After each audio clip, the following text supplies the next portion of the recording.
Hello, so I wanted to talk about my birth stories on my channel. If you're new to my channel, I have 3 children. I have blogged about all of their birth stories, and for my youngest I filmed a video, but that's more of a like welcome to the world video. It's got like music on it, and I wanted to kind of just do a chatty video about all of their birth stories and kind of just talk about the emotions and the nitty-gritty. So I'm going to start with my eldest. Let's do this in the right chronological order. He is now 7.5, so I've got to take my mind back a good few years ago. I'm actually really glad that I have a blog for this reason, because I can go back if I forget anything and look at the post I wrote, and I will link that below in the description box too, so you can go and read that if you want to. I'm also going to dig out the photos that we took. They are not good at all. They were taken on a digital camera. This is kind of how much technology has moved on in the last 7 or 8 years, is that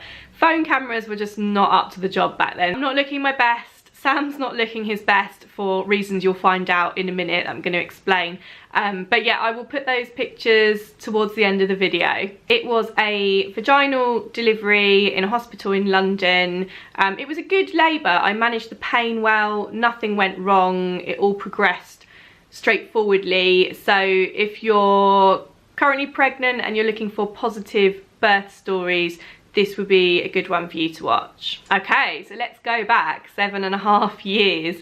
I was 25, and I guess the story starts a couple of days before I went into labour. So I was 39 weeks and 2 days, and we had an NCT group meet up in a coffee shop, and some of us got there, some of us didn't make it, and we started to get texts in saying that a few people were in labour, and I think that was the first moment when this whole having a baby thing actually felt real, and it sort of suddenly made me think that's going to be me soon, this is actually happening. So that was a Wednesday, that coffee shop meetup, and I gave birth on the Friday, so I was so close to having Arlo and I didn't even realise. So the next day, the Thursday, I woke up and just felt a bit off. I didn't have any of those early signs of labour that you typically hear about. I hadn't had any Braxton Hicks, I hadn't lost any plug, I hadn't had the thing where you kind of have to go to the toilet a lot because your body's like evacuating to get ready to give birth. I had nothing. I just woke up and felt just a little bit off, a little bit tired, a little bit lightheaded. I just had a day where I just lay on the sofa and watched TV, and I was kind of spaced out. I wasn't really able to concentrate. I just felt, yeah, just kind of weird. And I think that was my body's way of telling me to like rest up, because I had quite a long kind of day and night ahead of me. Sam had a gig in Brixton in the evening. We just went with the theory of what are the odds that it's going to be tonight. And I also knew that even if I did go into labour, it was probably going to be like quite a long process and I'd have time to call him back. Then towards about 7 o'clock in the evening, I started to get a bit of a funny sensation in like the area where you get period pains. So it wasn't like a contraction, it was like this constant sort of slightly fizzy feeling going downwards. So I guess a little bit like a period pain, but it wasn't really achy, it was more of a fizzing, but it just didn't stop, it just kind of continued. And then by about 9 o'clock, so 2 hours later, it had sort of progressed into what I could tell was a quite regular contraction pattern. So I figured I was in labour. I didn't really mention it to Sam at that point because I'd heard all these stories about people who have like early labour for ages and ages, so I was like, well, let's not get ahead of myself. It was comfortable enough that I could carry on doing what I was doing. It wasn't really a problem, so I just kind of went with it, and that was very much the way things were for the next kind of 3 hours or so. And then by the time the gig had finished, I thought I should probably mention to Sam what was going on. So he was on the night bus, it was 1 o'clock in the morning, I think. He was coming back on the night bus with one of his friends who lives in the same direction, and I either called him or sent him a text, I can't remember, saying I think this is it, I think I am actually in labour now. So he read this text with his friend there, and I mean, bearing in mind at the time that he was 24, and I think his friend was like more shocked than him. I think they'd been kind of drinking and having a good time, and suddenly they were like completely sobered up by this text that I sent them. And yeah, I just kind of, it makes me laugh now, because like I think that his friend probably had this idea in his head of like Hollywood labour, and Sam's just like kind of calmly just like plodding along on the night bus like, yeah, it'll be fine. So he arrived home. He had been drinking all evening, so he was a little bit drunk, but you know, he was with it. So he decided he was going to go to bed to get a few hours sleep, because that might be the only sleep that he gets for the next sort of foreseeable future, and I think he wanted to sober up as well. So I thought, okay, well, I'll try and go to bed too and see if I can get a little bit of rest. The pains weren't like bad at all at that point, so I thought, yeah, maybe I can just have a sleep, maybe it'll stop a bit and start again in the morning. Like, I'd heard that happens as well. I got into bed and immediately it was too uncomfortable, and I knew that I couldn't go to sleep, and I just had to keep kind of walking around and pacing and seeing this through. I think as well what had happened was, as soon as Sam came home, it stepped up again. I think my body kind of went, okay, someone's here with you now, so we can do this, let's go.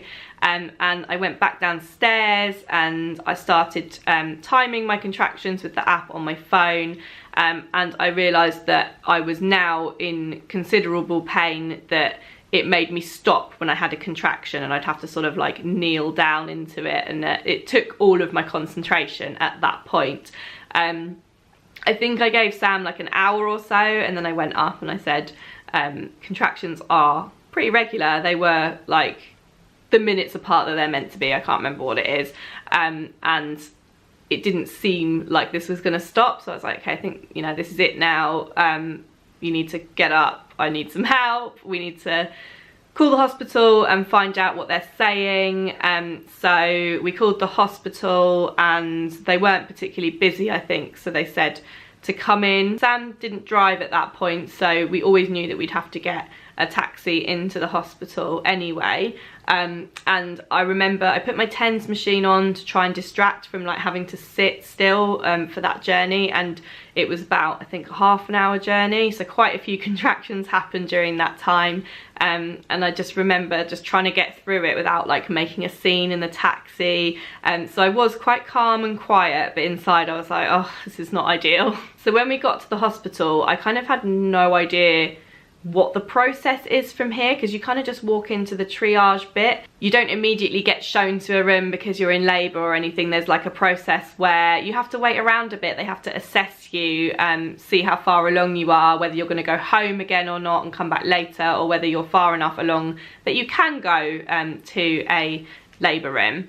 So I remember just this awkward few minutes. It was probably about 10 minutes, but it felt a lot longer, where we're just sort of standing in the hallway, not really knowing where we're going to be going or like who we're waiting for.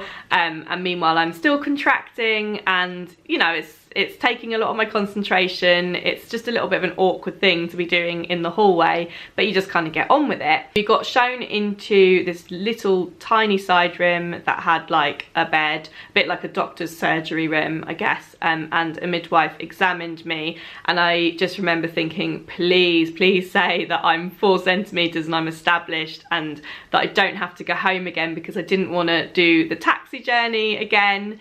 And she said I was 4 centimeters and I could go into a labour room, and I just remember feeling like, yes, thank God. So we went into a labour room, which was a really big room. It had a pool, which was one of the things that I had requested if it were to be available. I didn't really have a specific birth plan. I was very much of the, I'll see how I can handle the pain. If I need painkillers, I'm open to it. If I need an epidural, I'm open to it. And I kind of went with the advice of don't have a really strict birth plan, because you never know how it's gonna go. One thing that I did have on there was that I didn't want pethidine, and if you've watched any of my other videos, you will know that I have an aversion to not being in control of my body, and I was scared of like having pethidine. I'd heard lots of stories about how it just kind of makes people zone out and means that they couldn't walk around, and I just thought I would feel horrible if that's how it made me feel. So I'm just not going to go for this. I'm going to try the gas and air if I need it, and then the next step will be an epidural if I need it. That was pretty much the only thing in my birth plan that I kind of specifically stated. We were really lucky with our midwives. We had a really lovely student midwife. She was being overseen by the qualified midwife, but she was kind of off around the ward, and the student midwife stayed with us the whole time. And she kind of just let me get on with it the way I wanted to.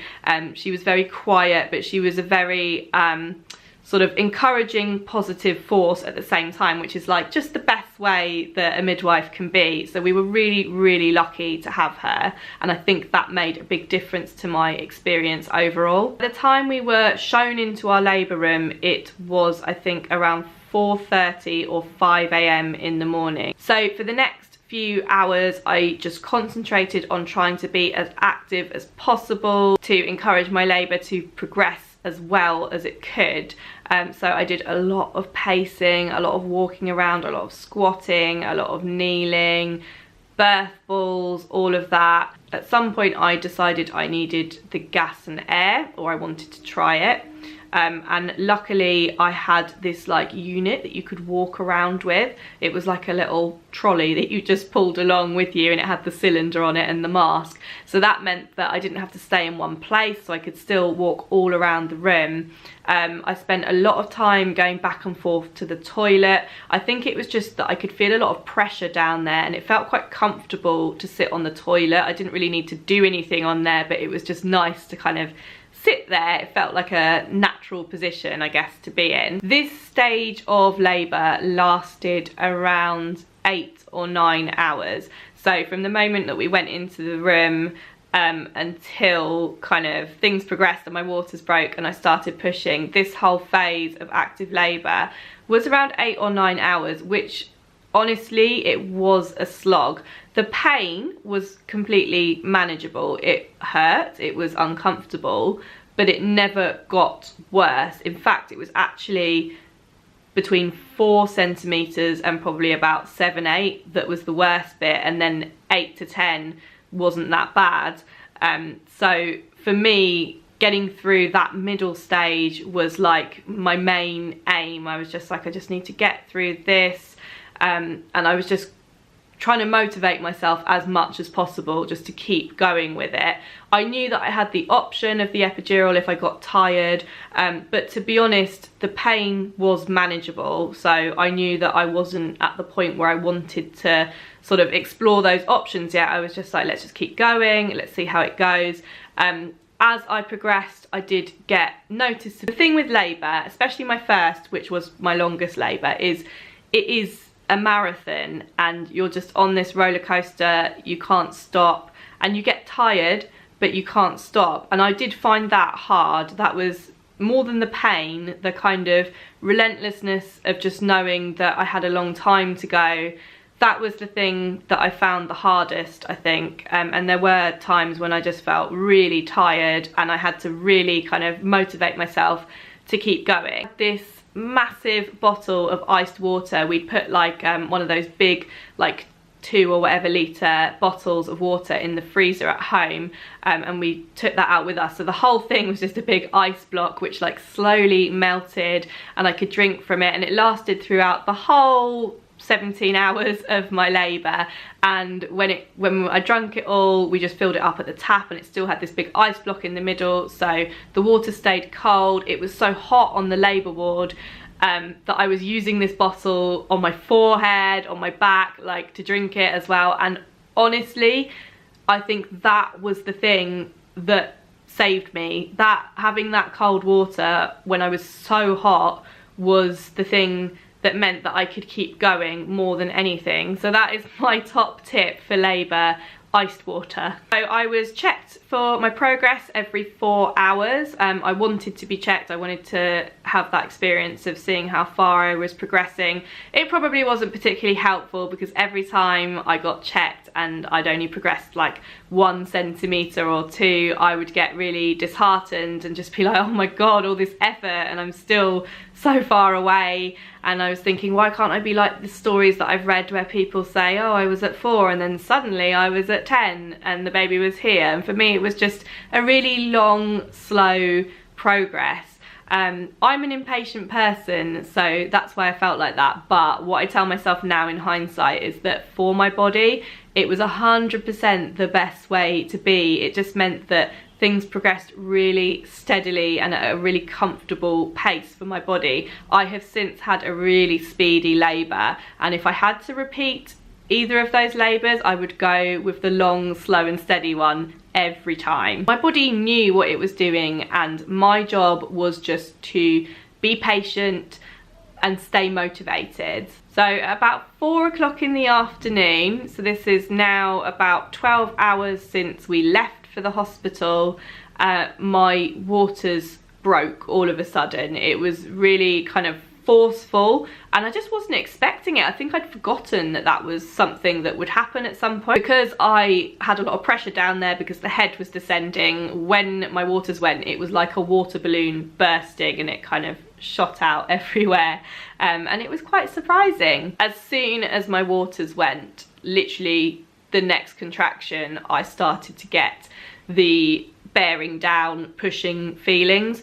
The midwives had been asking me for like the hour beforehand whether I felt kind of pushy feelings at all, and I was like, I don't really know. I feel a lot of pressure down there. I feel like I want to sit on the toilet, so I don't know, maybe I do. But when I had this first contraction after my waters broke, there's no mistaking that feeling. It's like you can't stop it. It's like an unstoppable force. You're just pushing. And yeah, so I was like kneeling, bearing down, and I was excited. I was like, yes, it's finally happening. And I felt like I could see like the light at the end of the tunnel for the first time, which is why I think I found 8 to 10 centimeters easier, because I knew I could taste the end, basically. All in all, pushing took an hour and 45 minutes or thereabouts.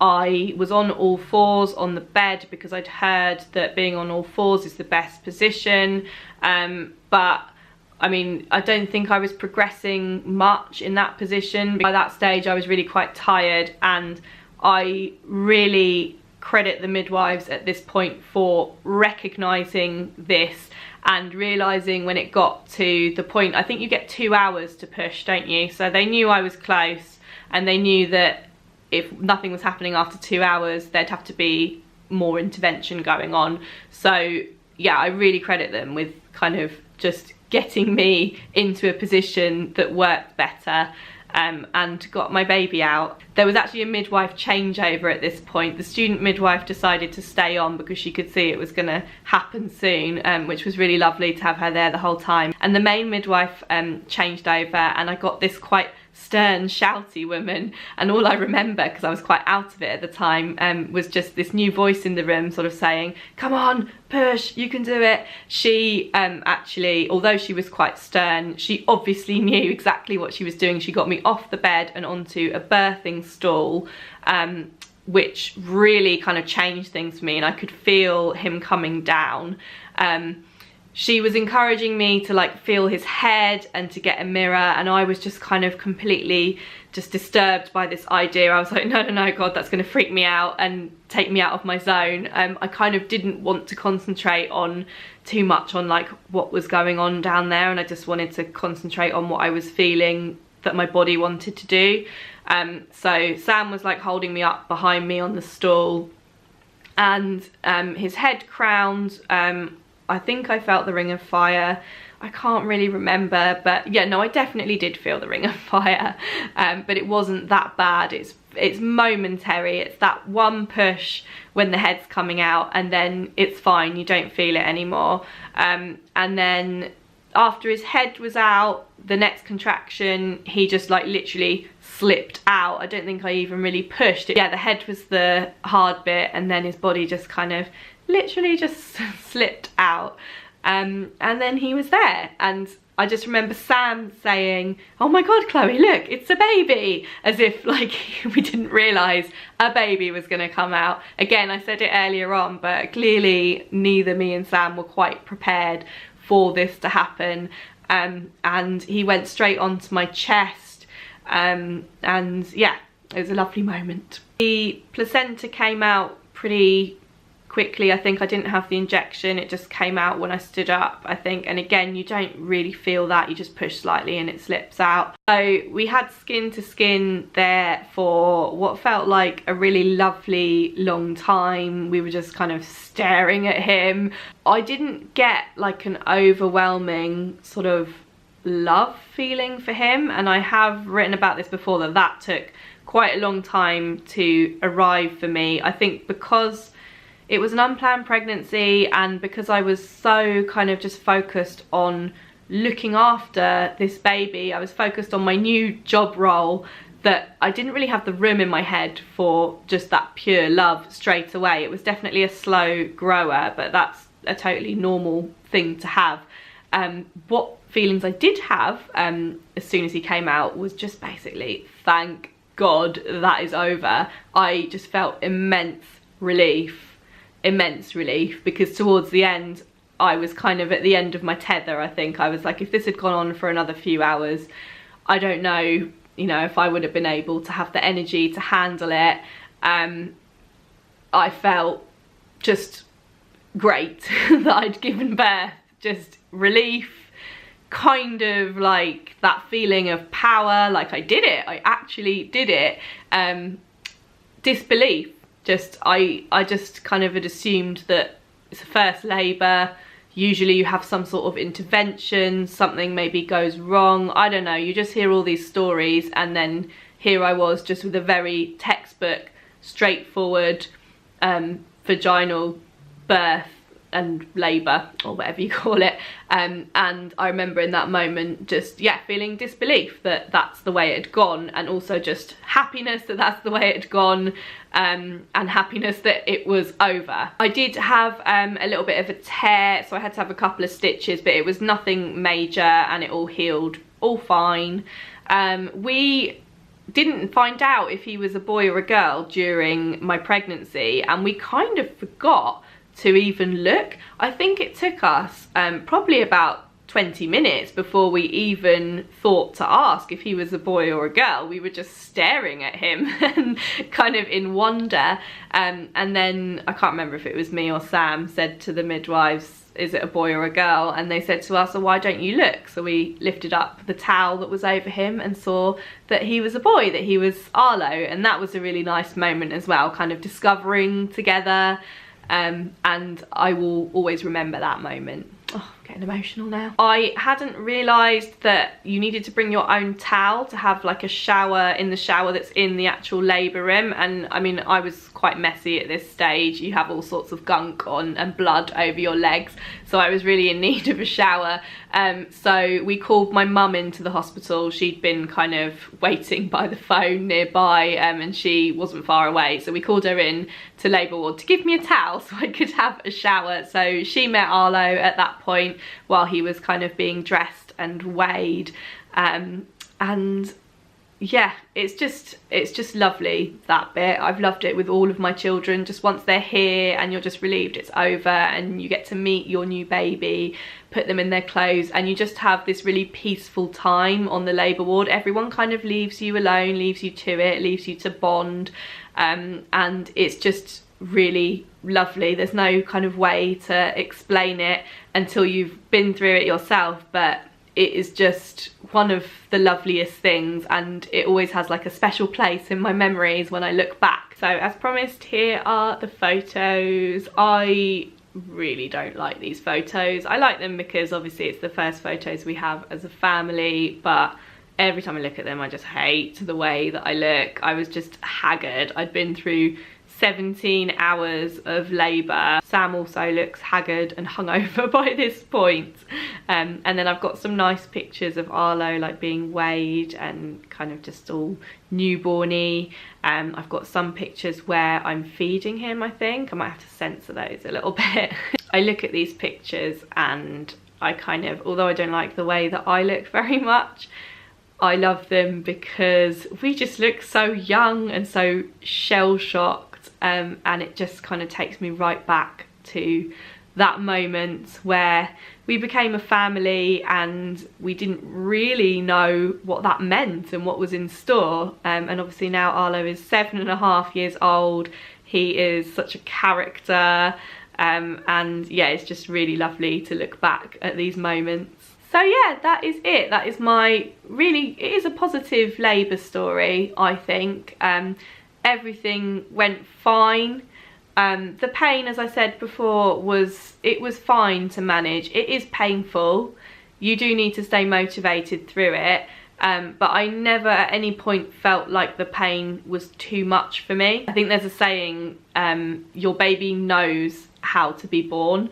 And if I could give anyone who's going to be going into labour soon a tip, it would just be to listen to your body and trust your body and just go with it. There isn't any reason to be afraid of labour.